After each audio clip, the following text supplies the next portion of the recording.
साथीहरु आज चाहिँ हामीले वायरिङको काम चाहिँ गर्दैछौँ। यहाँ हेर्न सक्नुहुन्छ हाम्रो टेक्निशियन ब्रदर। प्लम्बिङको काम चाहिँ अन्त्य भइसकेको छ। मैले अघिल्लो भिडियोमा राखेको छु, त्यहाँ हेर्न सक्नुहुन्छ। यहाँ चाहिँ हाम्रो यो आडा मात्र बनाएको छ, तल अब सेकेन्ड फ्लोर भनौँ, फर्स्ट फ्लोर भनौँ, ग्राउन्ड फ्लोर।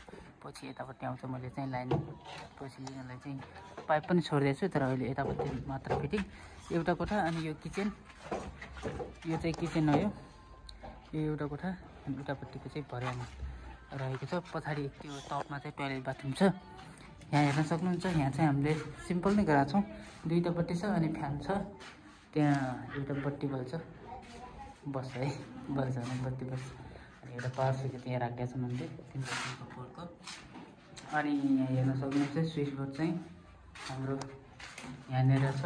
अनि यहाँबाट बाहिर चाहिँ हामीले बाहिरको बत्तीको लागि अथवा पछि गल्लीको बत्तीको लागि हुन्छ। यहाँ एउटा 3 बोर्ड राखिदिन्छ। अनि यहाँ power socket, single power socket राखिदिन्छौँ। सिम्पल छ। एउटा बत्ती त्यहाँ, एउटा बत्ती छ। फ्यानको लागि यहाँ यो भयो।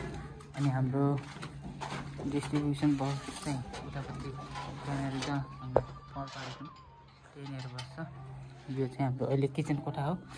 किचन कोठाको लागि पछि माथि गयो भने हामीले यहाँबाट उठाइदिन्छौँ। नत्र किचनको पनि अब चाहिँ यो प्लम्बिङको पनि सब फिनिस गरिसकेको छु मैले।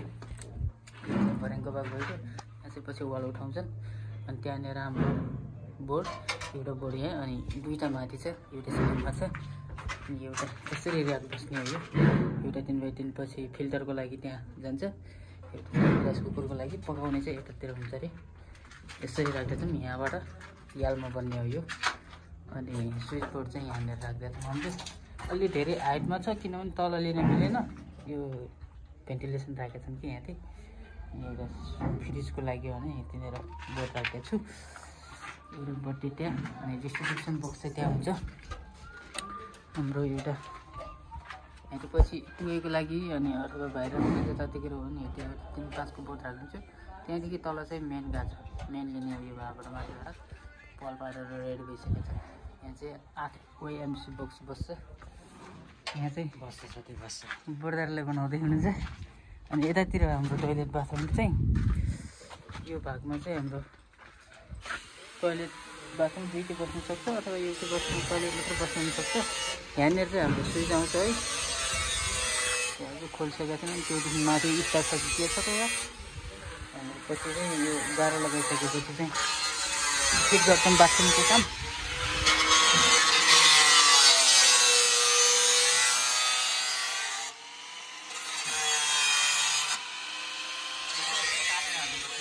अनि यतापट्टि बाथरुम बन्यो भने पनि मैले त्यसको लाइन तलबाट चाहिँ कनेक्सन यहाँबाट दिएको छु।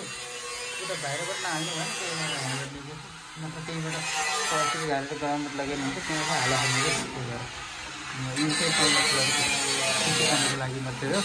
यो चाहिँ प्लम्बिङको लागि भयो। अनि यहाँ टोयलेट बाथरुम, यहाँ टोयलेट यहाँ छ, बाथरुम त्यहाँबाट यसरी ल्याएको हेर्नु सक्नुहुन्छ। त्यहाँबाट पैसाले लगाएर ल्याएको यो भर्याङको भाग भयो। यति नै हो साथी, हामीहरू चाहिँ फिनिस भइसक्न लाग्छ। अब फिनिस गरेर घर जाने हो। हाम्रो काम चाहिँ देखिहाल्नुभयो साथीहरू। हामी त्यसरी वाल कटिङ गरेर भित्ताहरू त्यसरी नै गराउँछौँ।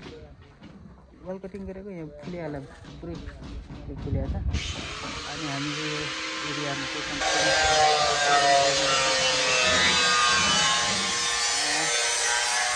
हेर्न सक्नुहुन्छ काम हुँदैछ। त्यहीबाट च्यार आवाज आइरहला, मन नगर्नु होला।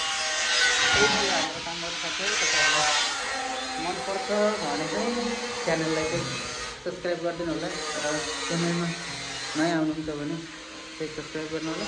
र भिडियोहरू जस्तो लाग्छ त्यस्तै कमेन्ट गर्नु होला।